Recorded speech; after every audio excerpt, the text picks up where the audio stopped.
Good morning, good afternoon, good evening, good night, wherever you are in the world. Welcome, one and all, to the vidIQ Tuesday channel audit live streams. If you are new, let us know in the chat. If you are a regular, then please do welcome in those new creators. Let me give you a little bit of a rundown on what goes on here. We're all creators, every single one of us, in the room right now. And we know that YouTube can be hard. It can be frustrating. And because of that, sometimes when the latest videos are 10 of 10 and you just can't figure out how to get this editor to do exactly what you need to do, creating can be a lonely experience. So what we try and do is make the lonely experience more of a family, community, adventure and journey. And this is a community here at vidIQ where we all try our utmost to work and support each other. My name is Rob and I'm your guide, your facilitator through this live stream over the next couple of hours. And I want to ask you a very simple question as we get into the live stream. We are exactly, more or less, halfway through the year of 2024. I want to ask you, what is your number one goal for your YouTube channel in the second half of 2024? I'll be very simple and honest with the vidIQ's ambitions. We want to hit 2 million subscribers. It's a lofty goal, I know, but it's all relative. If you're just looking for 100 subscribers, 10,000 views, a silver play button, it doesn't matter. Let us know in the comments below. As I welcome my esteemed co-host, he is the gaming expert here, and he is the man they call Dan. Welcome, Dan. How are you? Welcome to the live stream. I am now potato. Dan is a potato. I don't know what that means. Just potato. I would love to know what that means. Okay, so let's get through a couple of these goals. For example, Stephen, Next Level Mindset, wants to simply monetize their channel. Nothing wrong with that. 6 months to do it. I think that's definitely a achievable goal. We have one from here, an interesting goal, I think. I think this is a goal from Samson Osem. It's the right attitude to get more watch history, to have more people with your videos in their watch history. I can understand why you would want to achieve that. Very, very interesting goal. Get to 750 subscribers for Sam Burger Theories. I want to get into the middle of the 2 monetization requirements. Another one here wanted to get monetized. Next Level Guys, currently sitting at 633 subscribers, 3,000 hours. That's an unusual one, Dan. Usually people get a subscriber count first, watch time second, but this one has excellent watch time. Yeah, that's a good start for the channel. It looks like, based on the avatar, it's a podcast, perhaps. So maybe it's really long videos are helping there. I might explain it. And Texibo Effect, if I've pronounced that channel right. You're going to get used to us butchering channel names throughout this live stream. Do apologize if it is your first time here. They want to just simply build a community. And as we all know, communities are very, very important on YouTube, and you are part of the vidIQ community. So welcome, one and all. I think it's time to show you exactly how this live stream works via the medium of a very short video.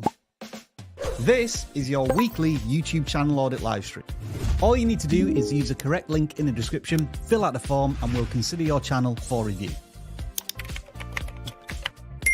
That's right, channel reviews are free, but you can send us a super chat and watch us discuss your question live on air. If you submit your channel for review, expect the following. We will share with you our knowledge, experience, and passion as fellow YouTube creators. I want to give a massive shout out and thanks to our moderators who do an awesome job every single live stream. And that's your onboarding done. What channels have you brought us this week?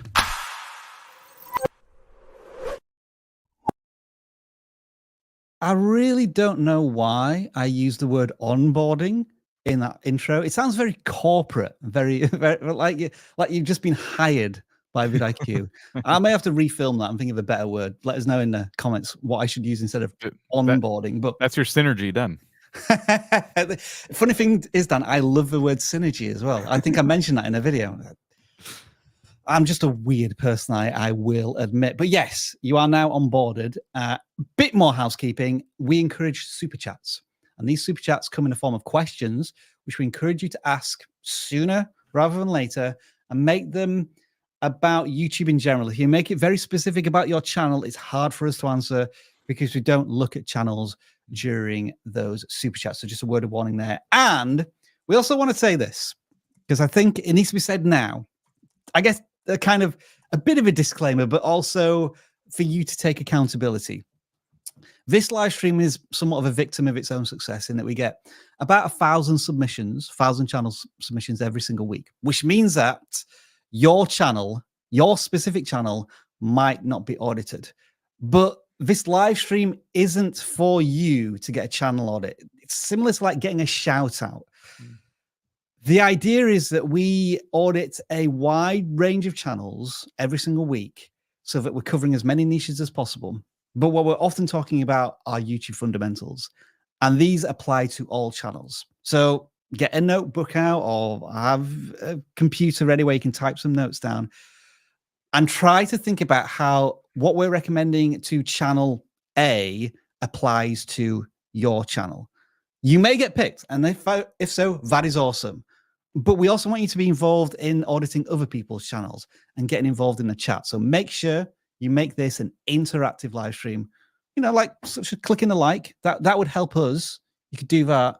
Or you can just get into a conversation with somebody in the chat and talk about your niche if you share niches. With all of that being said, Dan, I want to check with you. Are you ready to jump into the first channel audit? Oh, yeah. I love the fact Dan always seems very well ready and prepared for everything we do in this live stream.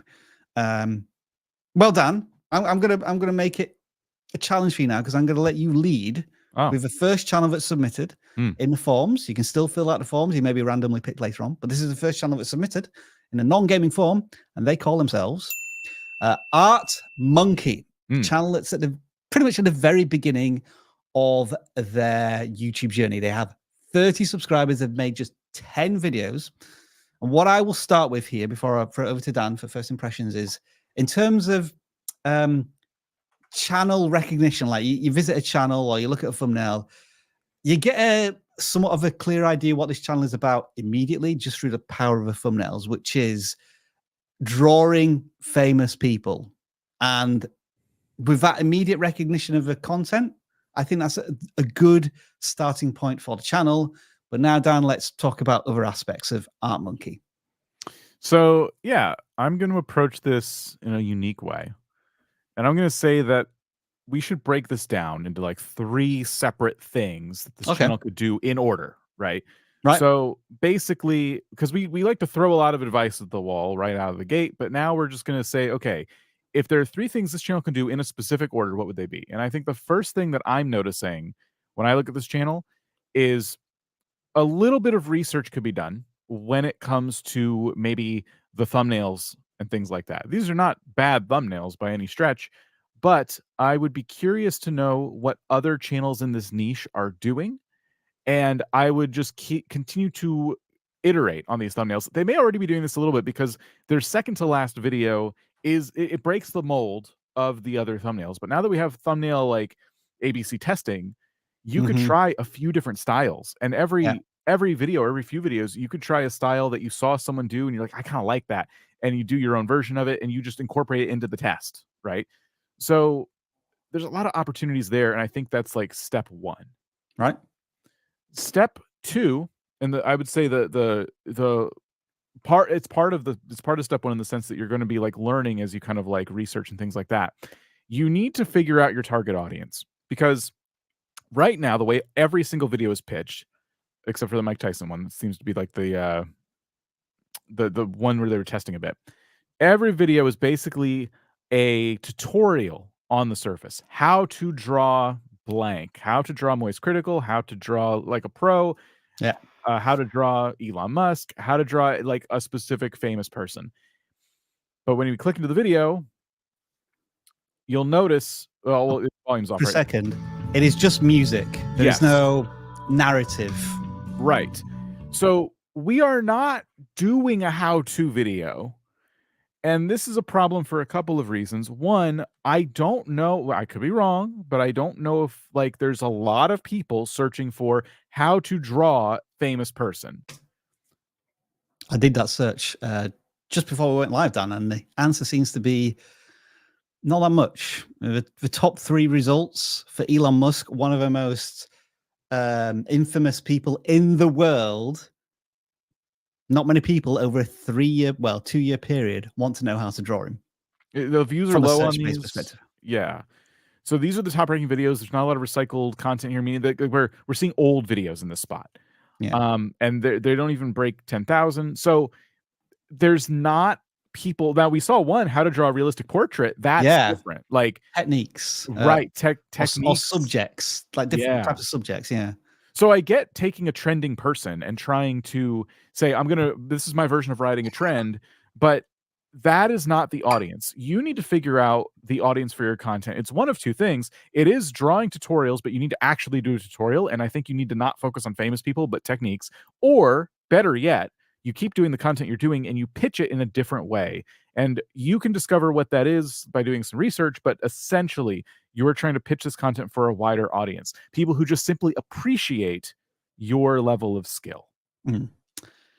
So I think these are all time-lapse drawing videos, and the time-lapses tend to average 5 minutes or less typically, or maybe 10 minutes or less. I'm already thinking in terms of time-lapses, there's an even quicker way to share that content with viewers, and that would be shorts. And it looks as if they've done, let's see, 1 short. So let's see how the short works out for the channel as well.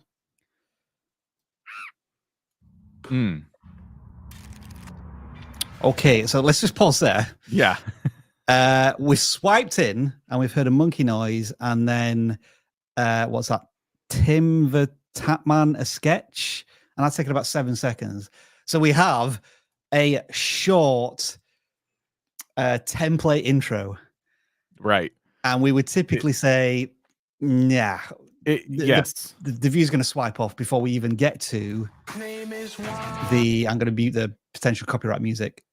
The time lapse. And even then, this is still a long, this is a 46-minute time lapse. Second.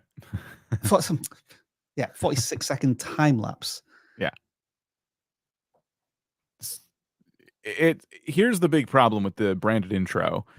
If you just started at the time lapse itself, it would have made sense to the viewer who swiped to it what the heck was going on. But the first several seconds are just nothing. Like nothing's happening.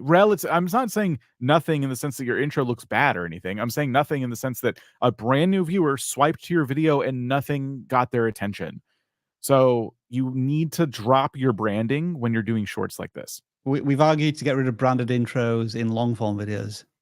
They should be blasphemous almost in like YouTube show. Like just find another way to brand your content, not through a branded intro. Yeah. So we came up with 3 things there, Dan, didn't we? That like you might call this a 3-phase growth plan. Of your first one was like do the research to find out if anybody's actually making content, artists are making similar content to this, and then determine if there's an audience for this. Was that right? The second, basically, the second one's kind of like, find your target audience, because I don't think it's people learning to draw a certain person. And then certainly from the shorts, we see that there are opportunities to trim fat or just areas of content that are either too slow or the audience just aren't interested in, and I want to get to the meat of the content. So yeah, Art Monkey. I will just end with this. Like with 30 videos done, and I saw this comment earlier on, and I want to know if I still had it. The key thing here is that this creator has like a superpower. They have a rare talent, which is to draw these realistic, artistic pictures of famous people. And so that is your superpower, and you are definitely selling it in the thumbnails. I think the thumbnails, Dan, look pretty good. Like this almost complete picture with pens around it, almost pointing into the character themselves. I think they're very stylish. As you say, probably A/B thumbnail testing is required to see what might work best. But I don't want to discourage this creator at this very early stage. It's just those are the 3 things that we've kind of picked out for them to move forward over the next 2 or 3 months. Yeah. That is Art Monkey. All right. Let's move on to the first gaming channel that submitted this week, and they go by the name of Ivan, or even. I'm not sure how you say that, but they have probably MC Ivan because Minecraft. Yeah. See, this is why I will definitely butcher your channel names. So Ivan with 771 subscribers, approaching 100 videos. So they have a bit more experience on YouTube. They're getting up to their first milestone of, I made 100 videos. I could probably watch my first video and say, that was terrible. Look at how I've progressed. They're a Minecraft channel, so they're in a very competitive space. I'm sure there are, people in the chat, put your hands up if you're a Minecrafter. I bet there's at least a dozen people here who are Minecraft channels. And initial impressions are this looks like maybe a tutorial on how to acquire different items. But Dan, you are you're not the self-proclaimed. You are the Rob-proclaimed gaming expert. Yeah. Here. So introduce us to Ivan. Yeah, I just want to say, just because we were talking about thumbnails and stuff a minute ago, I like these in the sense that they just explain what the video's about. Could there be some improvements? Like the latest video, for example, I love the way you've put all the potions on the screen, but the background is terrible. Like it's too textured, and Minecraft's a very pixely game, so you've like a blurred pixely background with really sharp but pixelated, items. The background is not doing that thumbnail any favors, and it's really easy to miss the actual subject of the thumbnail, which is the potions. So little improvements here and there, but overall really strong for a newer Minecraft channel, difficult space to thrive in, and they're doing a pretty good job. Let's do something a bit different with this one. Let's actually do a bit of a video review. We'll click on the latest video, which who knows, we might already have a sense of it because you could see we may have already clicked on that video before. Who knows? And we're start from the beginning. We're just gonna watch a little bit and talk about it a bit.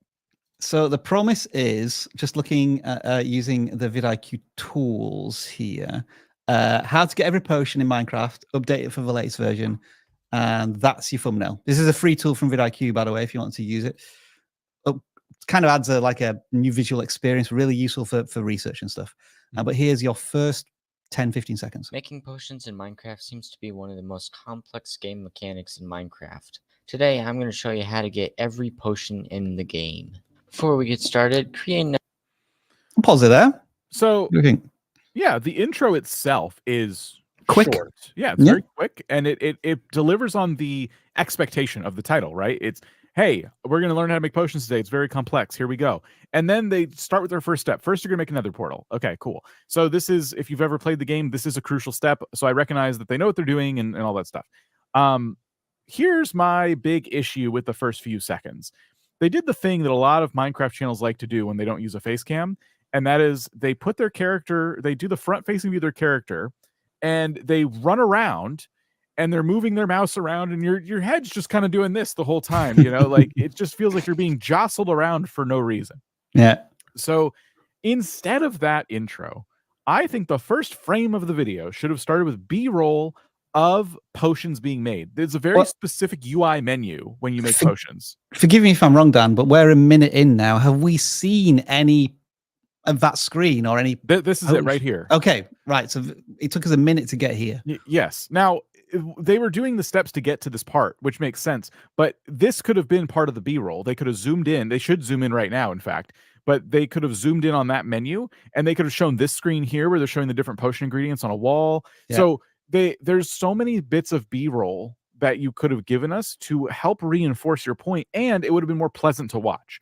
And so, as you all know, the first few seconds of a video are crucial. If people feel like the quality is not great, you're competing with a lot of tutorials out there on how to make potions. So you want to make sure that you give people a pleasant viewing experience.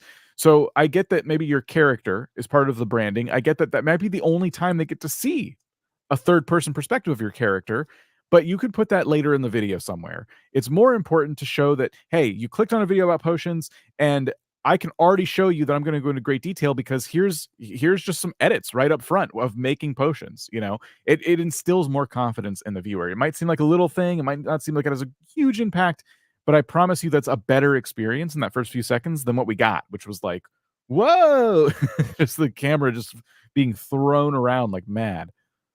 I was just exploring a channel, other bits of a channel there, making experiment with shorts as well. Some successful shorts, 10,000 views. That's pretty impressive for a channel of their size. And those are, the latest shorts. So all of their shorts, apart from random ones, which always happens with shorts, you just have one that just tanks for no reason. It's inexplicable.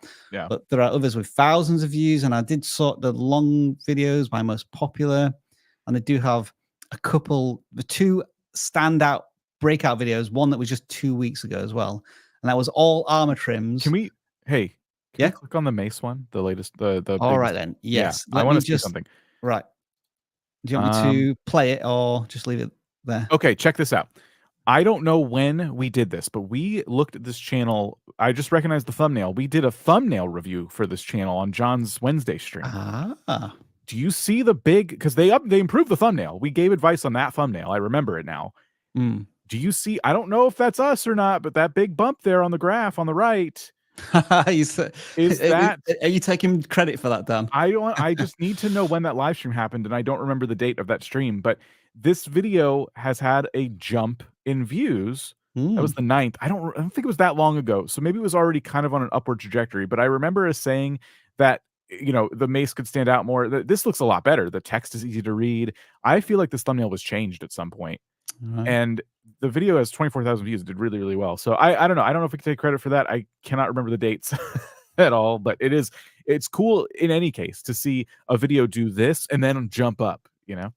Nice little reminder though, to mention that we do thumbnail audits every Wednesday now, I think, with John. So make sure to subscribe, click the notification bell. I feel filthy saying that, but it does work for live streaming. When you need that notification to say we're going live in half an hour, and John will be doing thumbnail audits. So did you want me to play this one, Dan? No, I just wanted to see the thumbnail. Right. I wanted to see if the video did have a jump, and it did. Well, we've all seen those videos on YouTube of the new mace, the most so overpowered weapon. They're introducing a bit more how it can to the intro there. Mobs, but how do you actually get this super overpowered weapon? I'd still like to see them having it themselves and using it like as the end to the hook. Yeah. But regardless, that is their outlier. So congratulations on that video. All right, Dan, as you know, and as regulars know, it's this point that I like to go a little bit self-indulgent here.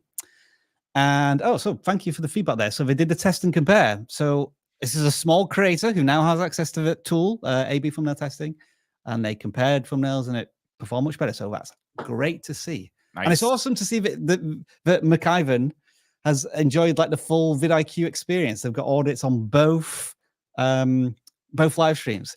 More to come on that a little later. But first of all, we do need to get a little bit self-indulgent. Like I need a little time myself to get away from YouTube, not think about it so much. And I think all of you are deserving of a little bit of a break now, where I ask you the question, what video game, or if you're not a gaming enthusiast, what hobby are you enjoying right now that you takes you away from the pressures of YouTube? We ask this question every single week. And every single week, Dan kind of says, I'm just playing this game that I've played for a few years. Like, what's it? RuneScape. That's usually the one, Dan. Every 3 months, you tell me you're back into RuneScape. Is that the case right now? Partially. I've been playing with some friends in Final Fantasy 14, so different MMO. That takes up a lot of time. So that's probably my unwinding from YouTube. Which is good. I think it's good to take a step back because it's been helping me creatively. As I've been saying, like just doing things that have nothing to do with making videos can help a lot. And so that's what I've been doing. Big shout out to the eerie fairy tales, reading books and doing art, completely getting away from anything that was invented in the 20th or 21st century. I encourage that. Dan, pick some more comments as I'll let everybody know that I'm still playing Jedi Survivor. And it did a really sneaky thing to me, this game. I like collecting stuff. And what happened was when I was going around finding things, I unlocked something which then showed everything on the maps. And like, oh, it was really fun to find stuff by myself, but then to say, there's still loads of other things that you need to find, and now you can use a map to find it. That's just hooked me in completely. So I've just been ignoring the story for the last week and just collecting stuff, which means that I'm now overpowered for the story missions. But that's fine. I kind of enjoy doing that. So Jedi Survivor continues. I think I may finish that in a week or so. And then I've got to try and find another video game to play. So yeah, thanks for all of your contributions to what you're doing outside of YouTube. It is appreciated. And yeah, take a break every once in a while. But for now, since you are here, let's audit another channel. So Dan, if you can just remove that banner for me, please. And I will bring up the next channel that caught our interest, which is BrickAdvice. I think one of the most common non-gaming niches we cover is Lego advice. And that's very clear to see from the channel banner. And the text saying sharing Lego advice and more to build Lego knowledge. But what I may propose to the creator and to the community here is that they've taken their Lego obsession a bit too far, to the point where it is Lego vomit on the thumbnails. And this, in particular, this thumbnail background of different colored bricks in sharp focus is very distracting when it's on every single thumbnail, because it gives this sensation of a flat thumbnail whereby your eye isn't quite sure where it should go to find the most important parts of a thumbnail. And when a viewer is potentially giving your thumbnail 2 or 3 seconds of attention before reading the title, I just think there's too many colors and not enough focus on a particular aspect of the content of a video. That's my thought as a thumbnail feedback. What do you think, Dan? Absolutely. It's, I would say, one of the things holding this channel back in the biggest way. And listen, this is, again, why I love the new ABC testing tool. If you disagree with us, you can still try our advice out and make a thumbnail that is less visually complex, and make your normal thumbnail and see what performs better. And I encourage you guys to do that, because we get stuff wrong sometimes. You know, you should absolutely be doing that now that you can. But like, for example, one thumbnail I like more from them is the money one. They give the green background, but they're wearing a green shirt. So they're not standing off from the background. And the two visually interesting elements are the smallest elements in the entire thumbnail. They do disappear, don't they? I think. Yes. When the thumbnail's at that size. So for this thumbnail, I would have gotten rid of the background. I would have done it on more of a blank wall kind of setup. Have you holding a box, like the thing you're saying, and then, you know, a dollar amount, because it's about, should you buy Lego Technic sets? So you hold one of them up and you're putting the dollar amount on it, which is probably going to be, people are going to have opinions about the price of it, and they will click on the video because you're basically saying, is this worth it? The video is only a minute long. I feel like you could also do a video like that. You should do another one like this, but you should go a little bit deeper in depth, review it a little bit more, talk about sets that are comparative to it and their prices, and talk about how the price of Lego has changed over the last 5 years. And, you know, there's all kinds of cool stuff you can do here. You can give people price saving tips, like when do they typically run sales? Like, you're talking about being a Lego advice channel. So what advice do people who use Lego need? Well, how do I get them a little bit cheaper? They're very expensive. You know, that could be a whole series for you. Yeah, I think you've moved on to the other interesting topic of conversation for this channel, beyond the thumbnails, which is there enough of a total addressable market? Because we know there's a huge market for Lego. Like, I'm a Lego enthusiast, but at the same time, I probably even know why Lego sets have numbered bags, or I don't care. Yeah. It might be too much of a specific question to be answered to have a big enough audience. Another one might be, let's see. What could be another one which is just maybe a bit too specific? How to display your Lego minifigures using Lego minifig display cases.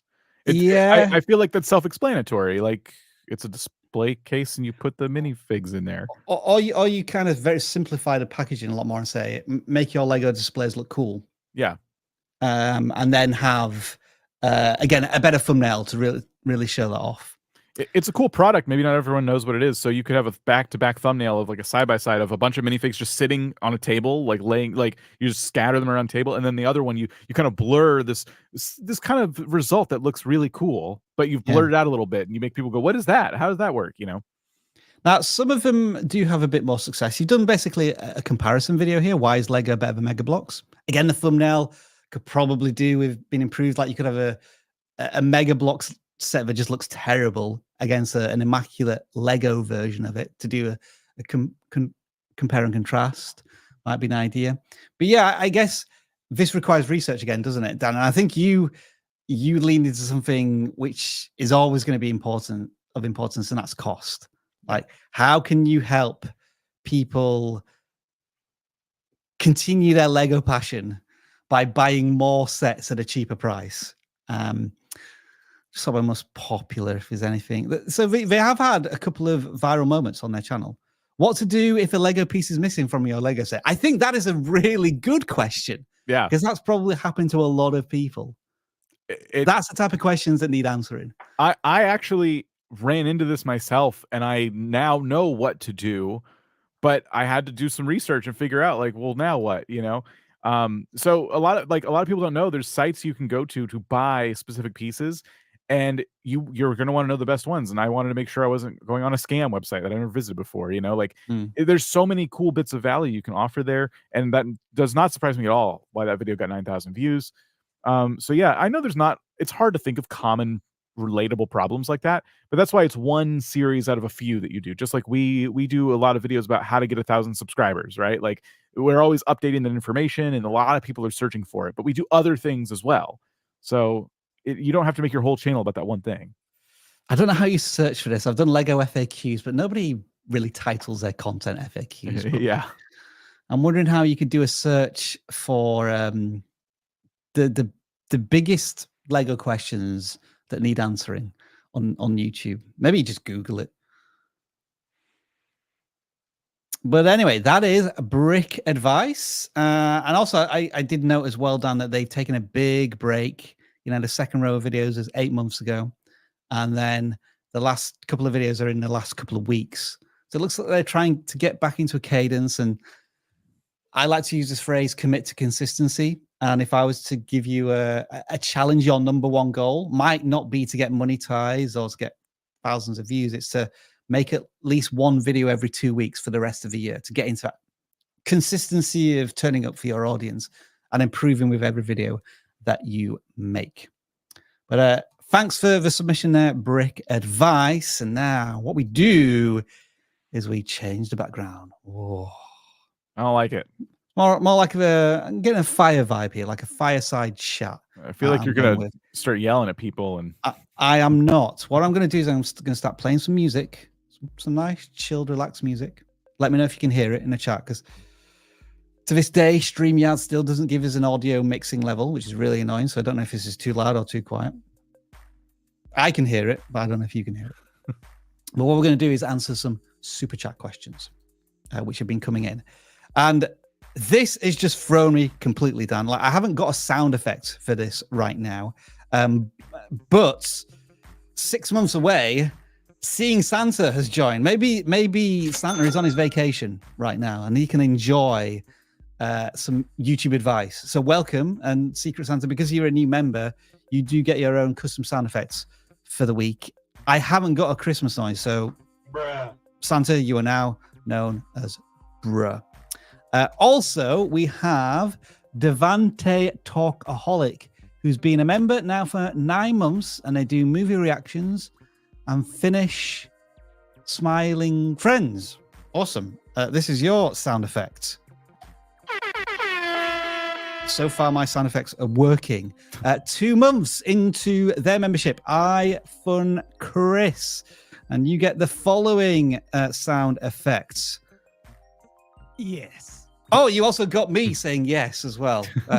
Awesome. So, someone scramble your stream deck or something? What's going and on? then Z Lowy 10. I've forgotten where all of the sound effects are. You get this sound effect. Oh, no. Yeah, that's from my wrestling nostalgic sound effects. That was the Stone Cold Steve Austin glass shattering. Because you're gonna shatter the glass of your YouTube channel's ceiling. Yeah, you like that? Sure. Right. Okay. I think we finally have actually a super chat question, Dan, which comes from Grant Christensen. Is it better to post, say, one video a week, or say a few over a few days to give more new content to people drawn in over those days when a channel is new and small? Yeah. Kinda. We got an answer for that. Yes. Yes. So I think a lot of people tout the strategy of, hey, like start really fast and then maybe slow down to a more reasonable pace. And this can come in a few forms. A lot of people, when they start a brand new channel, they'll post 3 or 5 videos like on the first day, right? Like they're just kind of, sorry, I'm very distracted. We're all being judged right now. I know. Right there. We got to pause everything for this. You can see it. You can see it. You can see it. There we go. Oh, well. I forgot I wasn't on camera then. Where were we? Okay, so yes, you can post a few videos just to get started. The idea is people find your channel for the first time and you're brand new and they're like, I like this content. What else does this person have? And even if they're not looking, YouTube will generally recommend a new channel you find more of their videos, to you on your home feed. If you don't have any videos, there's nothing to recommend. So it's nice to have a small library of content to get started. But I think doing so many videos in 1 week, especially since you're asking, that might be a pace that's just not sustainable for you. So just get a library of like 3 to 10 videos, depending on the age of the channel, and then work at the pace that's comfortable for you. And just side tip, don't commit to a schedule that isn't working for you. Like if you tell your viewers new videos every Tuesdays, sometimes you can't meet Tuesday. Like just do your best. But I like to not advertise a schedule at all, personally. You will learn fast to begin with. And obviously when you're making content, and the more times you do the entire process from idea to publishing, it's kind of like getting in the YouTube reps, working that muscle memory. But when you want to start to build an audience, then you really want to be more strategic about your content.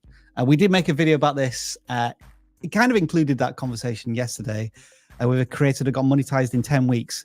And they said they were going to commit to making 2 videos a week. And that was their contract with themselves.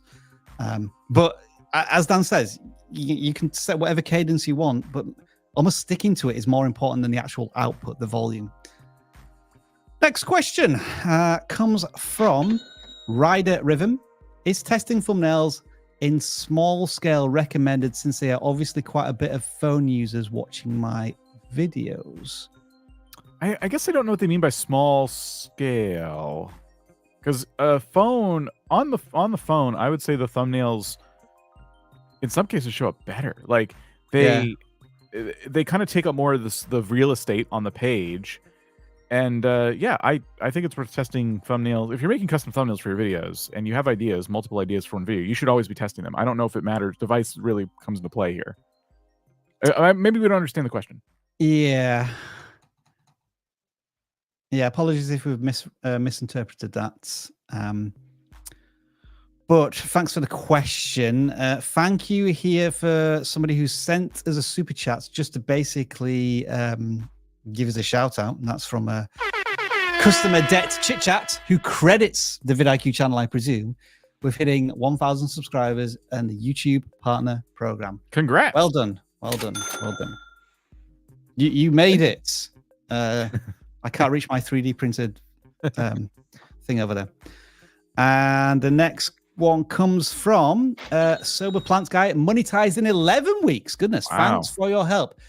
Do longer watch hours equate to more money? Cheers. It depends on the niche first, right? Yes, obviously you got to consider the CPMs. Yeah. More ad breaks can be, part of it. But here's the thing. They've got to think about their audience first rather than advertisers. Yeah, you should be. And that's why, like, if you want to turn mid-rolls on, that's fine. I don't encourage anybody to take the time to put mid-rolls, use the editor to put mid-rolls in certain places, only because YouTube is going to decide whether or not an ad is shown at a certain time anyway, because every single user is being tracked and their behavior is being tracked, and some users have more tolerance for ads than others.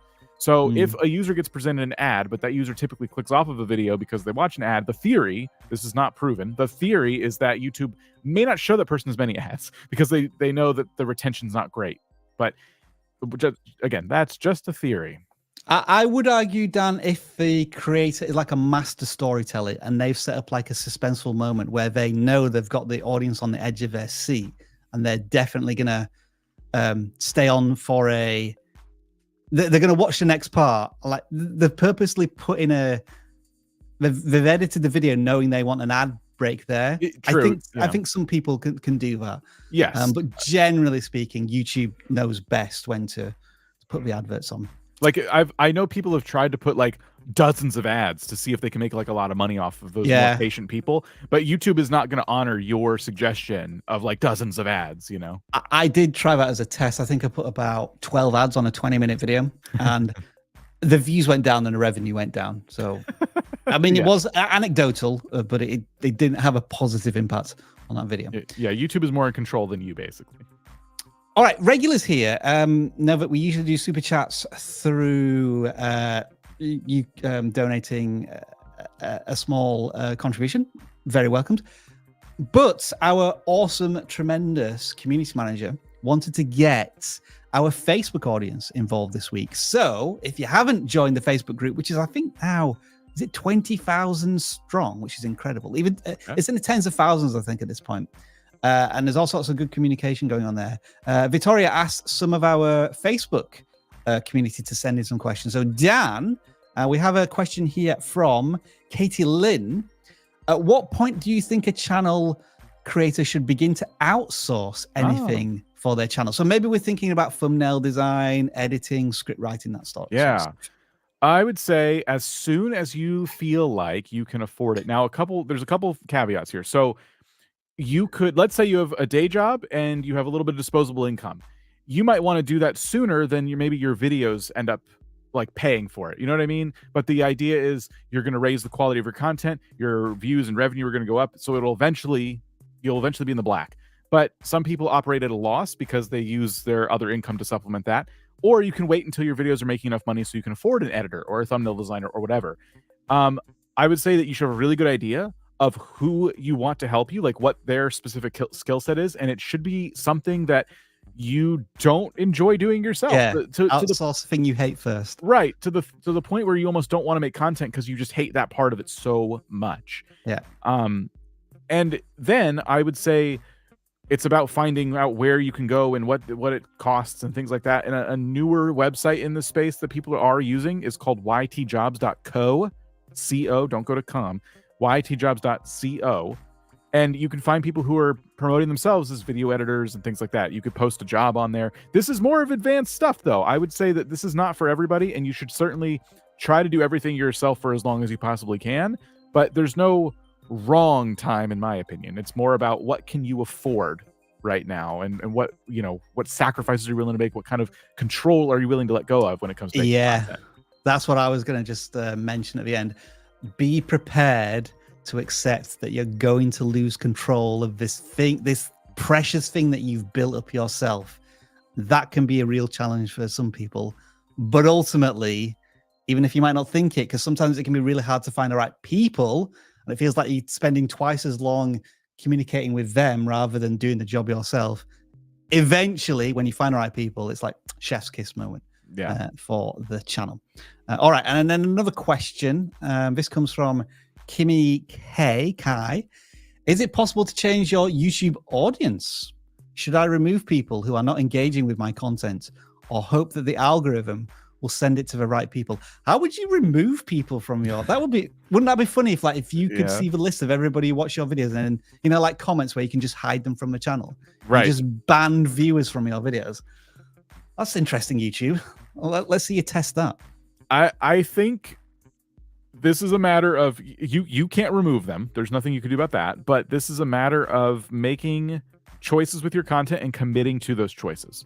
So if this is like a pivot, basically. You're talking about making a different type of content for a different type of audience on the same channel. Your views at first will probably be lower than what you're used to because you're changing it up for a new audience. That's okay. You can do that. Just commit to it. You have to commit to it for a long time. And if you have an older video that's bringing in a lot of that former viewer that you don't want on the channel anymore, that's when you remove them by unlisting that video. But which is a tough choice to make. Sometimes that's the choice between removing the content or making a new channel. We interviewed a travel couple about 6 months ago at this stage, and they had a Spanish audience, and then they moved to Asia, and the audience just couldn't pivot, so they had to start a brand new channel to find that new Asian audience. So it's well worth watching that video to find out more. But as you say, Dan, if you leave those old videos up, there's just going to be a constant audience conflict, and if they're still coming in, it's going to be hard for the algorithm or whatever, search and discovery, to try and figure out who should be watching the videos on your channel. Yeah. Well, thanks for the Facebook questions. I think we'll look at some more, maybe a little further down the line. But interestingly, I asked you a question at the very start of this live stream in our live stream poll. And the question was this: do you think your channel would grow faster if you had a YouTube coach?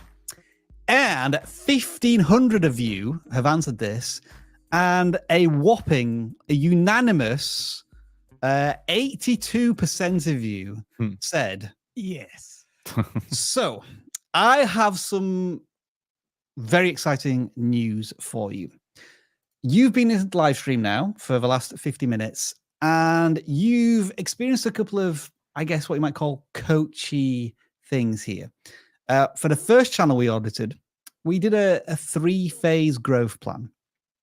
For the second channel we audited, we gave them some video feedback. And for the third channel we audited, we gave them some thumbnail feedback. And I'm proud and pleased to say to you that we offer a coaching service that does all of those things, plus everything you see on screen now. A dedicated one-on-one coach that you can video message with very, very frequently. You don't have to set up like one call for half an hour and that's it, you're done. You're messaging them on a frequent basis. You'll also get title feedback. You also get access to all of our vidIQ tools, title feedback. And another really interesting thing is that sometimes you need help holding you to account. Like you're saying to yourself, I'm going to make sure that for the next 2 videos, I'm going to do 3 thumbnails to test A/B thumbnail testing. And then you think, yeah, I can't be bothered to do that. But what if there's a coach saying, well, did you try that A/B thumbnail testing? Well, why didn't you try it? Because you've not learned anything here on this latest video. So these coaches are going to be your emotional support system. They're going to be expert advisors for your channel, and they're going to ask the right questions to help you coach, to help you grow your channel. And we've been running this service now for over a year, and we have great feedback on how this has been successful for channels so far. For example, Nathan, after 28 days, their views were up nearly 1,000%, subscribers up 750%. What, everything up multiples, incredible amounts. But also you get like the human touch side of this.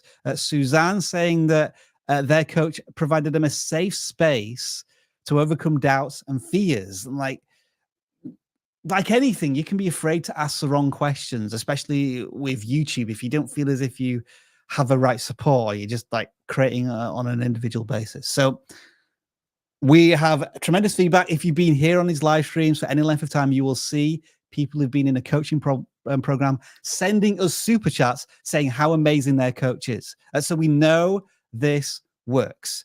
So what we're doing right now is offering you a fantastic offer. And unable to show you this offer, we're going to change the spinny logo thing in the top right corner to this, which will let you know that right now you can get 50% off your first 2 months with a one-on-one coach. And that's on the monthly plan. So you could just take advantage of this 50% off for a couple of months. And if it doesn't work out, no problem. But then if you want to carry on, no problem. We'll work out the best deal for you. But you can learn so much in those first couple of months because you'll get to know your coach. You'll start developing a plan. And then you'll really have that, I guess, personal touch. Dan and I can be here for a couple of hours a week as your guide, your facilitators. But if you want a coach supporting you every single day, every time you make a video, then this is the service for you. You can take a picture of the QR code on screen now, or we do have a link in the description, which will automatically apply that 50% discount to get your one-on-one coach for 50% off. So do take advantage of that right now. Thank you for your time and patience. And with all of that being said, Dan, shall we audit our next channel to give you more of a flavor of how a coach may be able to offer a creator some advice? Okay. Dan is good. Yeah. I said a lot of it. I said quite a lot of it, Dan. So I want you to introduce us to Sunny Cloud's version 15. I'm not sure, but show us what we're looking at here. Yeah, they are about to hit 1,000 subscribers with 33 videos, which I would say is a pretty big achievement. So congratulations. That is awesome. And they are doing movie reactions, essentially. Reviews, commentaries, it says in the banner. And based on the thumbnails and titles and things like that, that all seems like it's lining up with me. So there's no confusion here. As soon as you get to the channel, you kind of know what to expect, which we love to see. Just to interject here, they've also picked a niche of reactions as well, which is animations. Yeah, as well, which is good. They have a somewhat of a focus. Yeah, that's actually a good call out there. There are a few things. So if you click popular, it becomes clear what's worked for them in the past really well. Okay. Yeah. 11,000 views on there, Toyed with My Emotions, and I loved it. So very specific movie. I've not heard of that movie, but you know, they are basically giving an opinion in the title instead of just saying, you know, movie review, right? Rio is not as kid-friendly as I remember. 10,000 views. Spicier than I remember. I love that they're using the commentary branded kind of thumbnail. Like you'll notice this YouTube commentary channels is like the creator will be there. There's always some yellow text in that very specific font with like that just kind of says something, right? And then you got the picture of the thing behind them that they're talking about. So they're following all those best practices. So you see the views on these videos from almost a year ago, like they seem pretty strong. Why is it the latest videos are getting hundreds of views? So the vibe I'm getting here is that it's like an adult revisiting their childhood, watching animations, which typically geared towards child and an adult, child and a family audience. But then maybe if you just watch it as an adult, you kind of pick up other things, over kind of quirky things. And then we get to the most recent ones maybe seem a bit more what would the not sedate, but I'm trying to think of a right way to phrase this. Maybe they've lost their angle a little bit of that approach of the content. Yeah, it's so the latest one is Robin Hood is Too Good to Be Forgotten, and that's a very it's very title cookie cutter. Yeah. Clean. So if you were to go to like Drew Gooden, for example, he does a lot of like commentary like on movies and TV shows. You want to search his channel real quick? Yep. Now comparing yourself to the largest creators on the platform is always a trap, but let's just look at this from a strategy angle. It's not always movies and stuff, but let's try and let's click videos. Let's click popular. He's done a lot of other stuff lately. I'm trying to find one about a show. He does a lot of TV stuff. Let's see. Sorry, I didn't look this up ahead of time.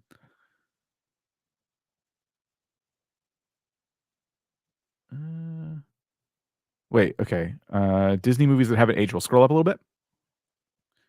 Right at the top there, the middle top. Now it's in the middle. Disney movies that haven't aged well. So instantly we start to see a problem. It presented to us in the thumbnail. Like, right? The shock value is there. Cognitive dissonance, I think is the word. Yeah, thank you. Yes. So sorry, that's the first example I noticed, but this is scrolling a little bit more. There's Michael Scott Mall Cop. What's that? My new favorite bad movie. Okay, so this is kind of where I was trying to go here. It's when you're talking about a movie that not a lot of people have at top of mind right now, you have to pitch it in a different way. Yeah. To get people to click. So Fair, I'm not saying you should copy anything there. I'm saying that when we see a title like Robin Hood's Too Good to Be Forgotten, that sounds really wholesome and stuff, but I'm not seeing like the reason to click. Why is it so good? Like that's what's missing for me in the title and or the thumbnail. Like what makes it so good, you know? Yeah, I think that's it, Dan. Like they have the topic, which is reactions to movies. They have a niche, which is kind of animations, typically targeted towards children and family. And on occasion, they've had this kind of edgy approach and look in the packaging, but they've not always gone for that angle. And just from our observations here, that seems to be like their unique selling point in a very cluttered part of YouTube. Yeah. And that's really, I think, what it is. Now, this is a matter of, hey, we have good thumbnails. The titles are readable. What's the problem? In my opinion, topic is the problem. It is the way you are approaching. It could be because it could be the video itself is also just as wholesome as the title makes it sound, but that the topic itself is not resonant enough with enough people. Whereas the Rio one was. Why was it? Why was that more resonant? It was because you were saying something that was a little bit like, oh, that's interesting. Like it's not as kid friendly as you remember. I've seen that movie, so maybe you're right. I don't remember it too well. Now you're going to click, you're going to watch this person react to it. So like some of these titles just aren't exciting enough. And that's where I'm not saying they need to change their thumbnails or anything like that. It really does come down to topic based on what I'm seeing just in front of me. I think what a coach might do at this point is ask the creator, Sunny Clouds, who is your ideal viewer? And then let's paint the picture of this ideal viewer. And it is probably somebody who was massively into their Disney movies when they were a young age. And they've maybe been to the theme parks when they were younger, but they've grown up now. They've gone to university. They've become an adult. They've got a job, but they still love to jump into those moments of innocence, but with a new perspective. And sometimes that perspective brings interesting questions into that viewer's mind. And that's what I want to kind of explore in my reactions. Now, we could be wrong here, but that's kind of the picture we've painted in the most popular content that we've seen. So the coach would definitely ask that type of question, like, what is the ideal viewing candidate? Because they're close. Yeah. They're so close, but they're just not hitting that audience in the packaging, at least. We may see that in the video content itself, but not, as you say, Dan. It seems to be more of a wholesome approach in the packaging recently, and it's not quite as exciting or edgy potentially with the audience. Yeah, definitely. All right, let's move on to the next channel audit, and as well as our awesome Facebook community, we also have a ever-growing Twitter base, Twix space. I don't know what it's called these days, but. We did a thumbnail audit contest yesterday, which, by the way, yesterday was Canada Day. Did anybody acknowledge that? Oh, Canada. Happy Canada Day. I always have to pause for that. I will do the same, Dan, for you on Thursday. But anyway, I won't be here on Thursday. Yesterday, we did a thumbnail audit contest, and the thumbnail with the most likes won a channel audit. So John T. Sparrow offered this History City Florence thumbnail as their option. He got almost 50 likes, which is awesome. And if we visit their channel, oh my goodness, they are that close to a silver play button. 99,400 subscribers. They are committed to their craft. 1,500 videos. That's incredible. I wonder how long they've been on YouTube for. They've been doing this for almost 10 years. So what's the maths there? That's feels to me like at least 2 or 3 videos a week, which is incredible.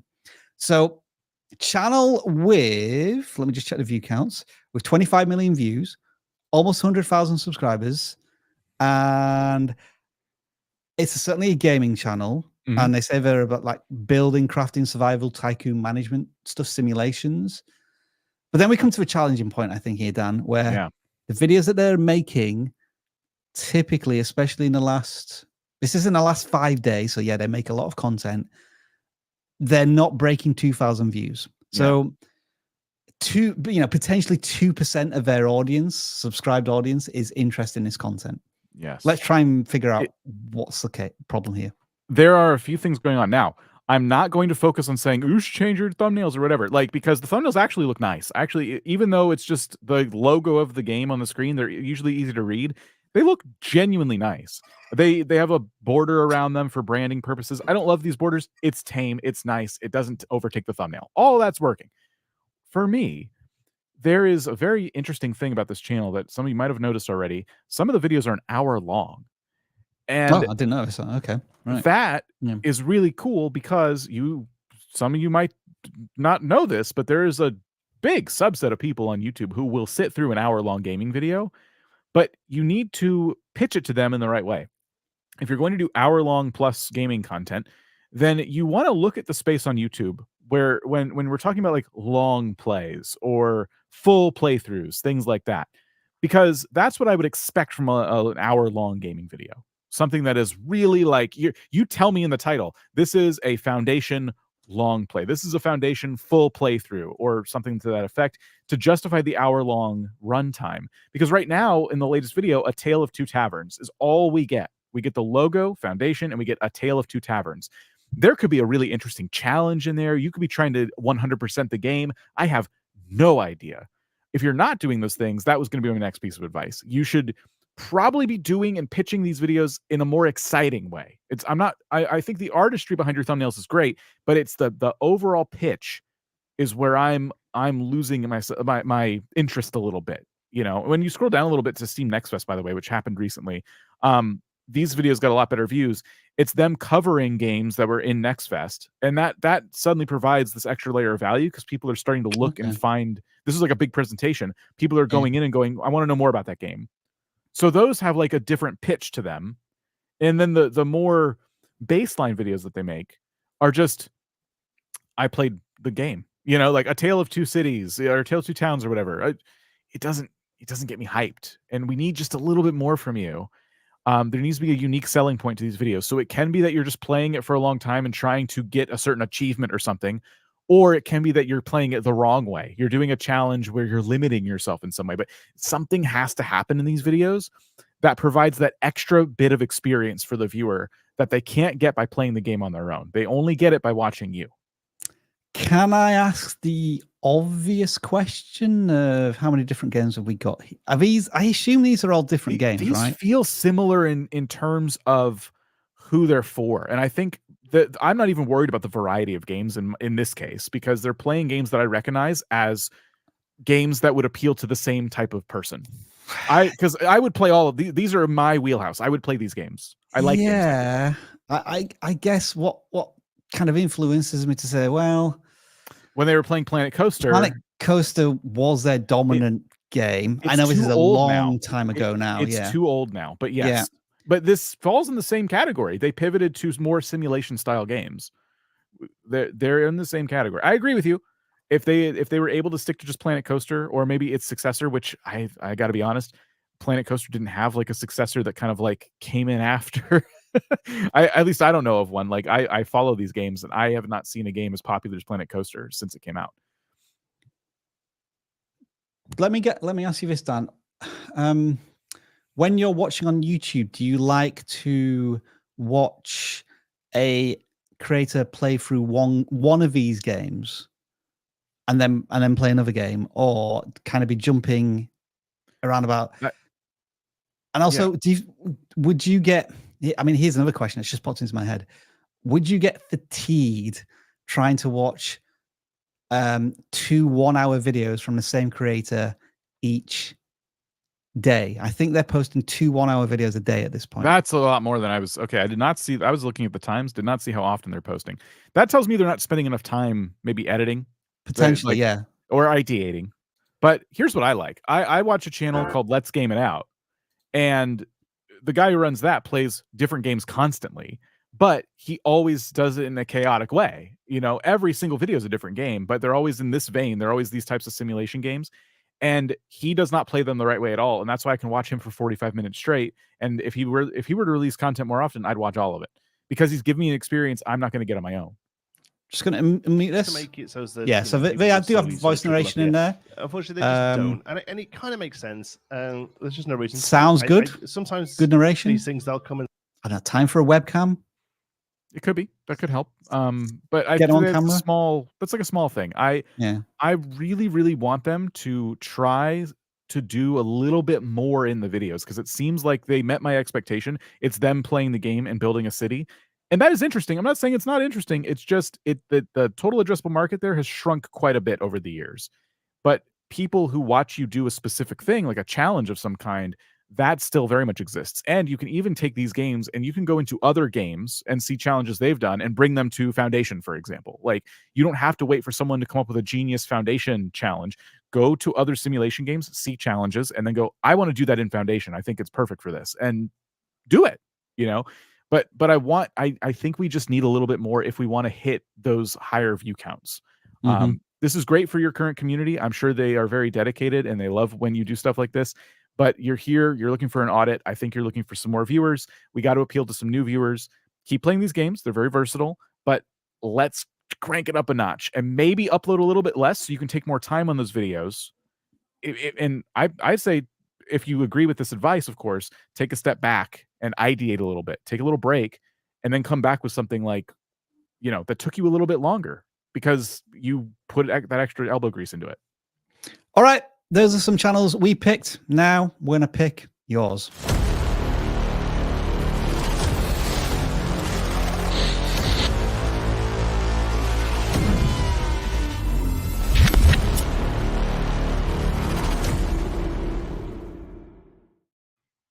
Okay, so what happens here is we have the infamous, and what this machine is going to do is pick numbers from this form, which currently has 494 submissions. So we make sure that we have the right number, and then we click the button, and this should happen. Oh, I clicked the wrong button. Oh, shoot. I've booted up Travis version 1.9. Hey, bad. Hey, what's going on, Travis? Welcome. Figured I'd drop on by because why not? How you doing? I'm all right. Doing we're here for Claudia, or maybe not Claudia. It's not Claudia. This is just raw. Just the claw. The claw. Okay, gotcha. All right, let's try this again. 3, 2, 1. There we go. It worked. It worked. So if you're new here, by the way, we pick a number. We take that number into a form. We type that number into the form, and then through the help of Dan's shortcut that he told me about last week. Oh yeah, we get a channel URL. Not all of that. Get a channel URL, right click, and go to there, and it should load up on the screen, and that's brilliant. Dope. Lifesaver. So we have Fayaad Hoosen. Apologies if I pronounced your name incorrectly. And let's just warm up Travis here with a channel to audit here, 41 subscribers, 7 videos at the start of our YouTube journey. Go easy on them. What do you think their channel is about? And I'll be right back. So interesting things. Number one, these are a lot. I've seen a couple of these videos done by other creators and they've like blown up. So it looks like they're looking for kind of viral ideas. Some of these anyway. So like the without a phone for 24 hours. Actually, I think it's longer for some of the bigger ones. Fix your sleep. I recognize the thumbnail. I do. I've seen that before. Even though it's not accurate. The second half the eye should be closed and everything. I've seen it before, so I think I know. And then the no sleep for 3 days, like all that stuff. I have seen all that stuff before. Unfortunately, well, I don't know. Unfortunately, they're trying to figure out what's going to work, right? And that's fine. That's cool. So I feel like once you figure out what that is, you need to like kind of get into it and really double and triple down, because right now you're talking about books and sleep and then writing and then no phone. Like none of these things have anything to do with anything. So as far as connection wise, I assume that you're just trying to figure out what's going to work, and then once you figure it out, you're going to make this channel about that thing, which is great. And That's as fine, a new as a new creator and just kind of starting off, this is like a month ago for like the first video. This is a great exercise to kind of get yourself used to doing YouTube-y things. So I'm down with that. It says 7 videos. So these are the long form. It says they have shorts, so I assume they're doing kind of similar things there. Oh, just one. Just the one so far. Yeah, okay, just the one. So again, as a starting out creator, I think it's fine to really experiment and figure out what's going to work. But the one thing I really I always tell creators is, it's like, you got to remember this. If you're going to do a bunch of things until something works, make sure that every single thing you're doing is something you're going to want to do over and over and over and over again. Because what if like these books videos take off? That means you're a books channel now. Is that okay with you? Like, if you like reading and stuff, that's cool, great. But if you did it because you saw like a booktube video and it did well, and now you're talking about books all the time, is that going to be okay with you? Because that's your channel. And I've talked to so many creators who have done this to themselves. They've done one thing one time because they saw it do something good on another channel. It did good for them, and now their channel is this thing that they wanted nothing to do with. It's a good way to ruin your channel if you don't know what you're doing and if you're not interested in that actual subject. But it also can be a good thing if that's something you're interested in and it just takes off. So something to consider. If you're going to lean into what the other videos seem to have like a loose thread on now, which is kind of a challenges aspect of it, it might be, I read 5 self-improvement books and tested them in the real world, to add that like challenge element. Whereas this feels more like a motivational, productivity style pitch to the audience. Yeah, but then he has like the unleashing motivation, the power of locus of control. Like, what is that? I don't know. So yeah, if we're looking at buckets, maybe those two kind of fall into the same bucket. Like the writing and that may go. And maybe even the writing, right? And then you got like sleep challenges, and then you have a no phone challenge. This is a challenge style content. But again, I guess we do have to stress they're in the experimental phase. Like views at this point aren't that important. Right. You want to be still as passionate doing this in 6 months' time. Yes. And then maybe find out which audience you like to communicate to best. But like custom thumbnails are here, and they're posting what looks to be a video a week, and they're using formats that are already proven to work on YouTube. So I think there's some fundamentals here which are good to see. Dan, I'll give you a word, and then we'll audit another channel. I wasn't here for the whole thing, but I would say this is really good progress for being on YouTube like for a month. I love that they're experimenting with like different ideas, and I do hope that we're catching them early enough to help them skip some of those early frustrations that YouTube can offer. You know what? I'm going to watch the hook of this one and just see where we're at. So no phone for 24 hours. Okay, so I'm not gonna lie, I'm pretty nervous about this video. I'm not gonna be using my phone for the next 24 hours. I literally only used it this morning to switch on an alarm, and it's going off and going into the box, and then I'll only see it maybe tomorrow morning. Okay, 20 seconds in. Any thoughts there? The funny thing is on my other Travis Tries channel, I was gonna do this, but I was gonna do it for like a week.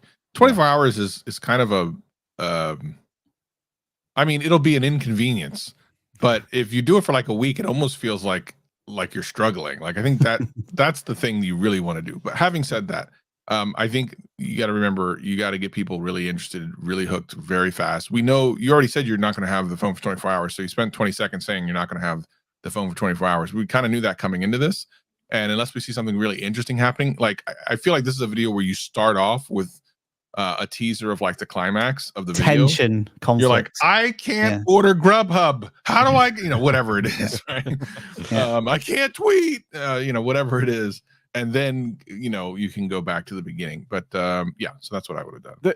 The piece and Travis is basically hitting the nail on the head here. The piece that was missing for me in that intro was like, and what are you going to do now that you don't have a phone? Like, are you going to try and live life in a different way? Like, hey, I normally use my phone for these things, but for an entire 24 hours, I'm not going to have access to it. And that means I need to try and get those things done without my phone. We don't have any stakes whatsoever. So like, that's really, that other piece of the video was definitely missing. Stakes and conflict, tension. Yeah, good points each. there.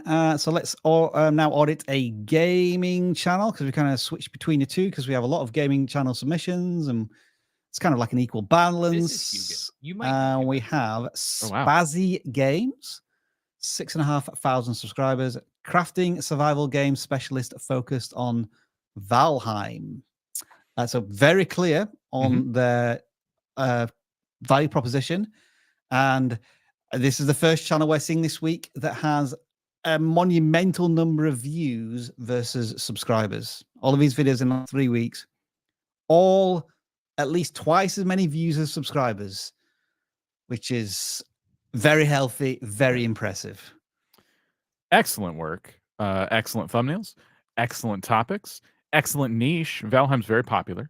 So this is one of those moments where it's better for me to use this channel as a lesson to everybody else. We've been saying a lot of stuff today, especially about gaming channels and things they could do. Now, not every gaming channel needs to be a tutorial channel or anything, but the value of this is clear. You know, like if you're playing Valheim, which you can spend hundreds of hours in very easily, there's going to be times where you're like, how do I do a certain thing, or what else can I do in this game? And this creator has gone out and decided, I know exactly who I'm going to cater my videos to. It's people who want more out of this game they're spending so much time in. So this is excellent.